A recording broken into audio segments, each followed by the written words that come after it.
Kia Stinger was a shock and surprise to pretty much everyone when the car first came to light in early 2017.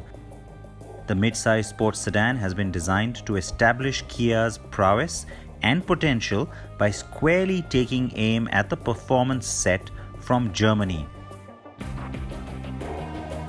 So it's not surprising that its lead designer and engineer are German. The latter is Albert Biermann, former deputy at BMW's M division, and that perhaps tells you why this car is a rear-wheel drive, and that's Kia's very first rear-wheel drive. Yes, all of this becomes academic since there are no realistic plans for the car to come here, but it creates a tantalizing flagship for the brand globally for sure, and given its promise of performance, I figured it's best to test it on the road and also on the track. Adding to my resolve was the fact that I had the range-topping GT V6 petrol model with me. So it's not just a sedan, it's not just a sports sedan, it's also not just a flagship sedan. So now that you do know what the Stinger is all about, I had to bring it to what's the ideal location to really test it. And in India, the best place to do that is the BIC, the Buddh International Circuit. I've got the track at my disposal. I've got the car. Here I go.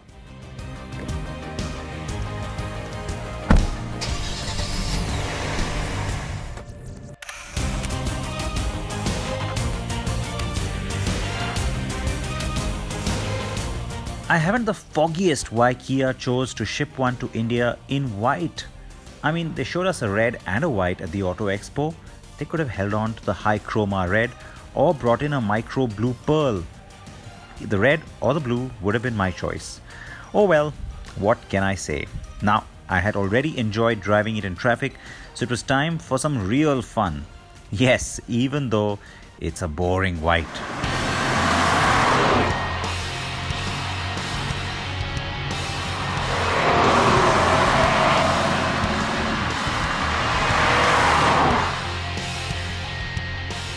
Kia has three engine options. There's a 2.2-litre CRDI diesel as well.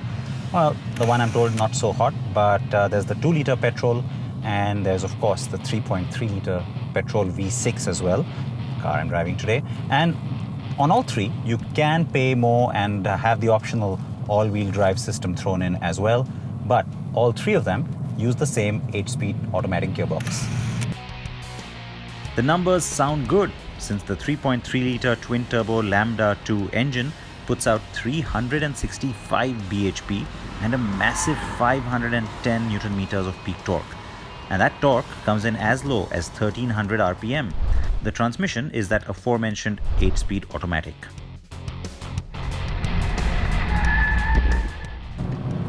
Now the car is quick and you get that sense straight away from it. Of course, I didn't need to come here to the track to tell you that. I've already experienced that out on the open road, but on the track, uninhibited, is where you really get a sense of that claim, 0 to 100 in 4.7 seconds. Wow! For a car that's 4,830 millimeters long, the chassis is well tuned to give you a sense of a much shorter car. The chassis balance is what grabs you about the Stinger, and also its very responsive and precise steering. Even before I've turned traction control off, I have to say the car is quite happy to have its rear hang out. It's a lot of fun, and I would not have experienced this if I hadn't come out here on the track. I think it really comes alive on the track. No better place than here because, of course, after the recent refurbishment as well, the track here is fantastic. It gives you a great sense of the dynamism that this car is capable of. And I have to say that, yeah, I've said this before, can't wait to see what comes next from Kia, because this is a great first step. The car cruises with ease and gets to triple digits very easily too. The Stinger GT takes corners with surprising precision, though it can feel a bit floaty over undulations. The V6 doesn't scream the delicious note that you get from the AMGs, but will certainly stay on par with the Audi S5's V6. So could the engine have been more powerful, more potent?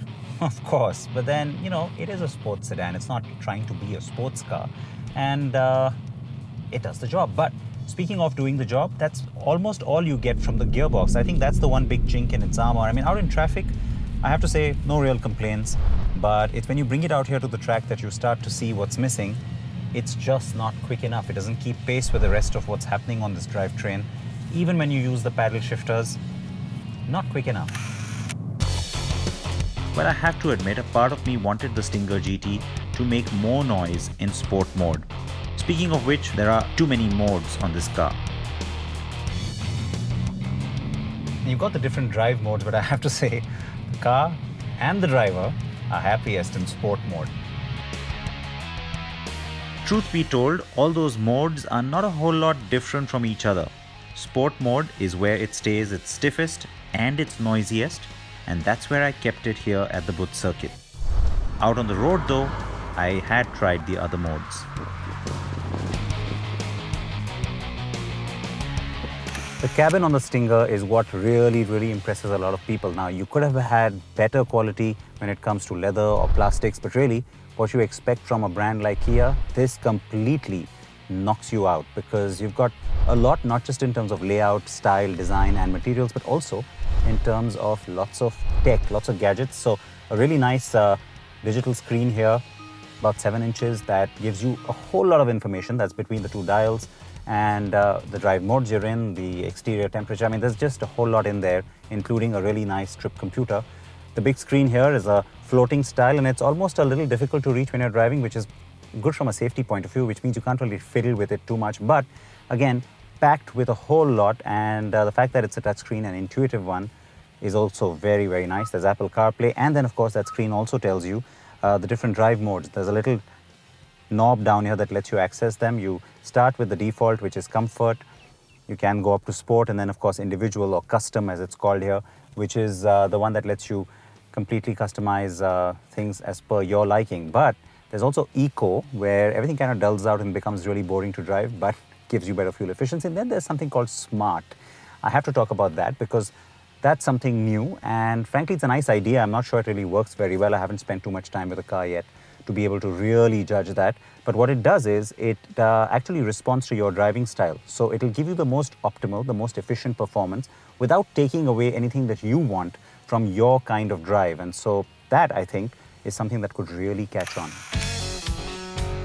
The red leather is a nice change to the usual black, though the Stinger is offered with both those options internationally.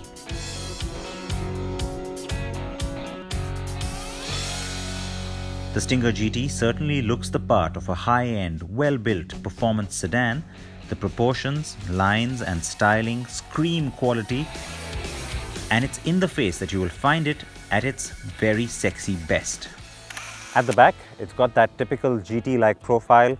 It's not a sedan technically because it's a lift back or a sport back in Audi speak, because that is a bit of a hatch at the back there, but the roofline certainly looks nice. Now this, some people might find it a bit cheesy, but a little metallic finish there adds to the sporty element, if you will, on those mirrors. And then you've got all the other sporty elements as well that have been thrown in for good measure. In the front is where the car is its most attractive, for sure. Really sexy headlamp. The tiger nose grille with an almost Mercedes-like finish also looks pretty cool. Yes, the front grille has the same diamond-like effect as the previous A-Class and the AMG GT. The double J daytime running light graphic is a bit Jaguar-like, but the grille shape is unmistakably the Kia trademark tiger nose. And like those mirrors, it's finished in the smoky bronze-like finish. The car looks very stylish, is well finished, and certainly looks more high-end than what you'd expect from the Kia badge. The flagship product for the Korean brand, the Kia Stinger GT is a very capable, cleverly designed and well-built sports sedan. And it truly lives up to Kia's overall tagline, the power to surprise, pun intended. The car will impress you enough to want one, and maybe, just maybe, you might be able to get one sometime soon. At least, I hope so.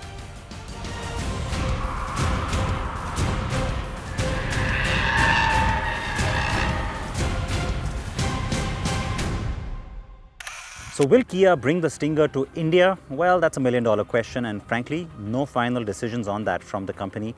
Should it bring the Stinger to India? Yes, a very, very strong yes. And I have several reasons for saying that. Not only will it be a great flagship, and it shouldn't be the first launch, it should probably be the third or the fourth launch, but it could really set a different kind of benchmark here in India for people who want a sports sedan and can't afford the ones that are currently available. So we're talking about taking on the likes of the Audi S5. That would be the chief target, but at a much lower price, maybe about 55 lakh rupees. That could be very interesting for a car like this.